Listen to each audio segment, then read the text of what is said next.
All right, I just wanted to pop on and explain the Prohibition era wanted poster. But before we can really get into that, we have to kind of talk about the time period.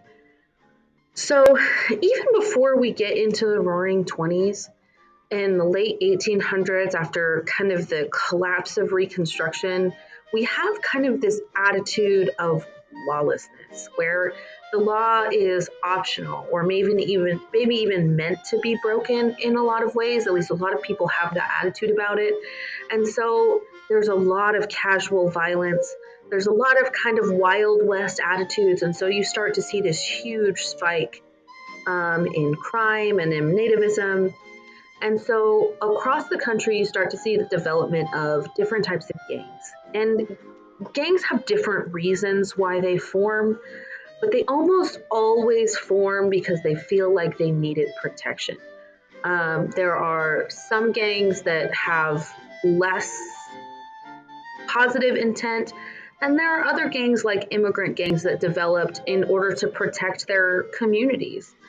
Um, from violence or maybe from being ignored by society or by the authorities. But over time, a lot of these gangs started to gain an enormous amount of power. And is what is inevitable with power is that power ultimately corrupts. And so you start to see over time, without any checks and power against these gangs, that they become more and more powerful and become more and more active in criminal enterprise.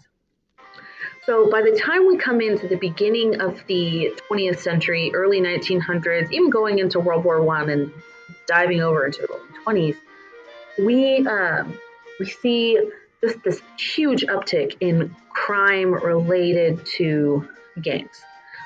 And then with the signing of the 18th Amendment and the banning of alcohol, we sent on a silver platter to all of these criminal organizations the most profitable and lucrative opportunity that they had ever faced.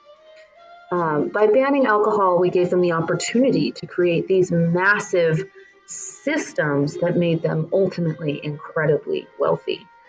But it's important to understand why that's the case. When the 18th Amendment was passed, their intent was good. 50% of all crimes were related to drunkenness or alcohol. And so their vision was that 50% of crime would go away, but that's not what happened. Because the reality is if you take away something that people want, whether or not it's good, there will be someone there willing to sell it to you outside of the mainstream. And so the 20s, really into the 1930s, until prohibition is repealed, is really kind of this public enemy number one era. We often refer to it actually as the public enemy era. And because there are so many crimes and they're crossing state lines, the federal government has to come up with an entire organization to deal with these violent state line crossing criminals, and it's called the Federal Bureau of Investigation, or the FBI. And so what we're going to do is we are going to act on behalf of the FBI and do a little bit of research to create a case study for these particular mobsters that we're going to look at. And then we're going to create a wanted poster, try to get the public to turn these guys in. So we're going to look at some specifics as far as what I want. So this is going to happen over the course of 2 class days. So Thursday and Friday are going to be the days that we're doing it this year. So students will research and then create either individually or in partners. It's totally up to you. If you're working from home, then individually is probably your best bet to create a wanted poster for 4, I actually added a few more, infamous gangsters of the public enemy prohibition era. So there are going to be 4 gangsters. We're going to go through them together. That you're going to get to select a gangster. And then using reliable online sources, it's a little bit difficult with crime, but there are really good resources to use. You're going to complete the resource sheets provided. So there's an FBI evidence sheet that is attached that you are going to use to guide your online research so that you have everything that you need for the wanted poster. Ultimately, you're going to create a full-size wanted poster that reflects all of the information that you found in your research. So this is the size of paper that we're going to use. It's basically 2 regular pieces of paper wide and 1 piece of paper tall. It's not the world's biggest paper. You can see it kind of next to my head. But you have the option to use whatever larger size paper you want. This is just kind of the minimum size and what I have plenty of. But if you want to use your own resources from cardboard, some other type of like cardstock or whatever, that's totally up to you. You can use whatever you want. So, day one. So, for us in class right now, this would be Thursday. So, you're going to be acting as an FBI investigator and collect as much data as possible so we can get this information out to the public. Because really, we need their help. We can't find them, they're in hiding. They're criminals and they're good at hiding themselves and their behavior. So, we're going to need the help of the public and we want to give them as much information as we can. So we want to try to send out these posters and post them all over the country to try to catch these menaces. So what you're going to do today is you're going to investigate. You're going to try to figure out as much information about these mobsters as you can, so that you can ultimately draft your wanted poster to send out across the country. So this is the document. There'll be a separate link for those of you who are working at home that you're going to be working off of.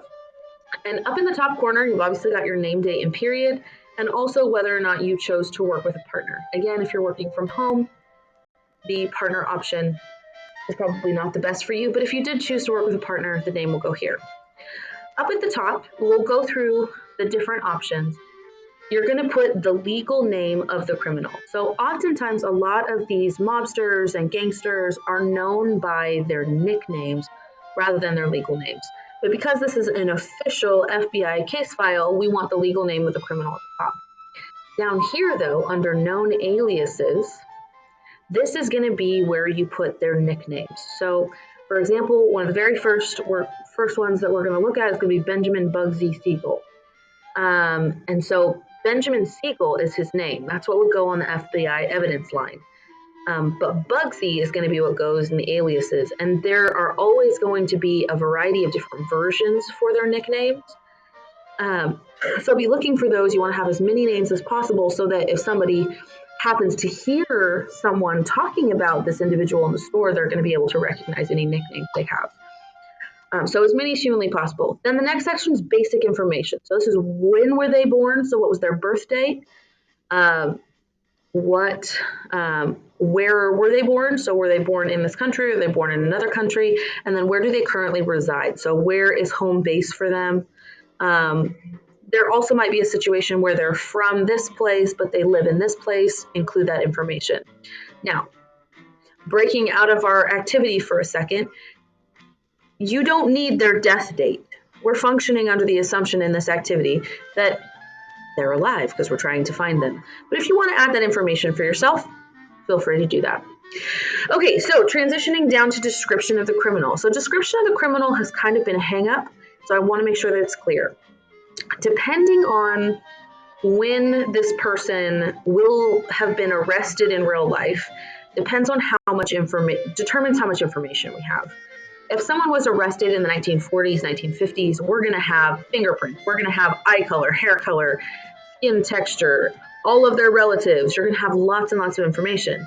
However, if the person that you're working with, say, got arrested in 1910, 1920, we're not going to have as much on them for those types of specifics. So what I want you to do, and take this creative license no matter how much information you have, and I want you to describe characteristics of this person. So physical characteristics is where you start, and maybe individual styles for different things, and maybe even other physical characteristics. So examples would be, obviously, how tall are they? If you're making an estimate, you can say, think about when they describe criminals and they're trying to find someone, between 5'8" and 5'10", dark hair, dark eyes. That's a sufficient description. You can describe them as thin or burly or scruffy or whatever words you feel like would best describe them. Because again, you're trying to help people figure out who they are, who's never seen them before. Another way that you could describe them would be based on how they dress. So, are they really flamboyant dressers? Do they have a tendency to wear a certain kind of hats or wear a certain type of clothing? Do they have any recognizable facial features?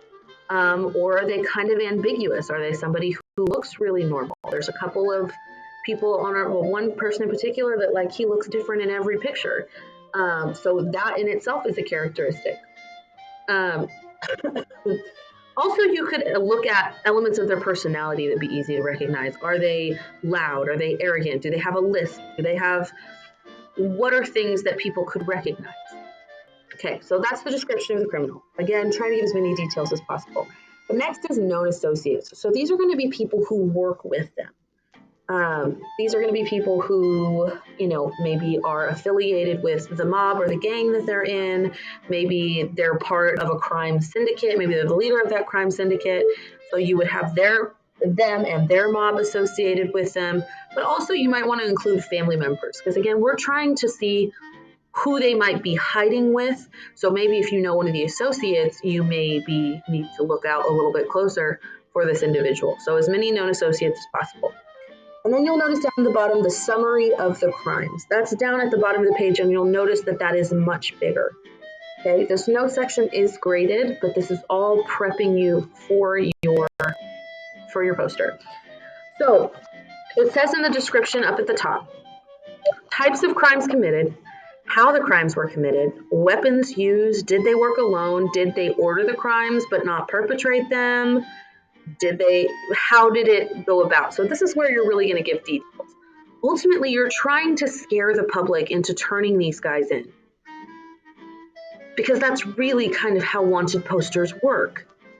Ultimately, turning on one of these powerful gangsters could be a life sentence for you. So it needs to be scary enough, truthful, but scary enough that it is going to cause you to call in. So you want to be as honest and as detailed about the crimes as possible. So you can give a list of the types of crimes. So like robbery, theft, kidnapping, whatever, racketeering, book stacking, whatever the crime is. But then you want to explain how those crimes are perpetrated. So, there's kidnapping and then there's kidnapping where like there's this whole extreme process and story and they throw them in the trunk or they like put them in a submarine. Like the more details you can give, the better it will be. You want to talk about weapons. If you know the weapons, there's one example where like they use hatchets to attack people. So, that changes how you would feel about the situation depending on what types of weapons potentially that they're using. It's also important to note that it is a crime to order someone else to kill someone. It's hard to prove, but you're going to see a lot of shot callers, mob bosses kind of in that situation. And so for the sake of our purposes, we will be saying that it is conspiracy to commit whatever the crime was. If they didn't perpetrate it or if they participated, but maybe they weren't the person who killed them, they would be involved in a conspiracy to commit murder, conspiracy to perpetrate a robbery, whatever it is. You want to include all of that in there too. Again, the goal is to scare into doing the right thing. Okay, so that's the ultimate goal. Okay, so we've got a few additional explanations for what needs to be on the poster. But this is more of a day 2 thing. But as far as what needs to be on the poster, if we're looking at day 2,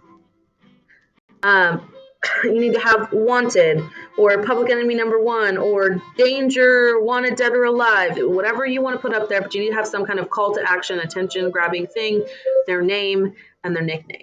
You're going to describe the criminal with as much detail as you possibly can. You're going to determine which department you are going to be arresting with. If it's before 1947, it's going to be the FBI. But if you know for a fact that your person gets arrested after 1947, then you can use the Central Intelligence Agency, so the CIA. That's up to you. Then you need to make sure that you have a warning to the public. This man may be armed and dangerous, blah, blah, blah, blah. This is where you scare people into turning them in. You're going to have a picture, but there's a lot of different ways that you can set up a wanted poster. So I've got a few examples of real wanted posters, and then I have some wanted posters in my classroom that you guys have seen that have set them up their own way. So there's a lot of different ways that you can set them up. But what we're going to do now is I'm going to introduce you to the mobsters that you can choose from. Each mobster has kind of their own characteristics, and I want you to pick whichever one seems the most interesting to you. So based on the picture and based on the description that you get, which one is the most interesting to you, and that's the one that you're going to research. So this first mobster is Al Capone, or Scarface, he's better known as. And he is one of the most brutal mafia bosses of all time. And he must be stopped before more people lose their lives. So again, this is Al Scarface Capone, one of the most famous mobsters of all time. Okay, and these are going to be the pictures that are provided in class for you to be able to put on your poster. Now you can choose to print out whatever pictures you want to, but these are the ones that are provided. Okay, then we have Charles Lucky Luciano, or otherwise more commonly known as Lucky Luciano. He is the godfather of organized crime. Mafias existed before him, but he's going to be the guy to coordinate families, to really create organized crime where these different families work together to become the mob, the mafia. And so he's the ultimate mob boss.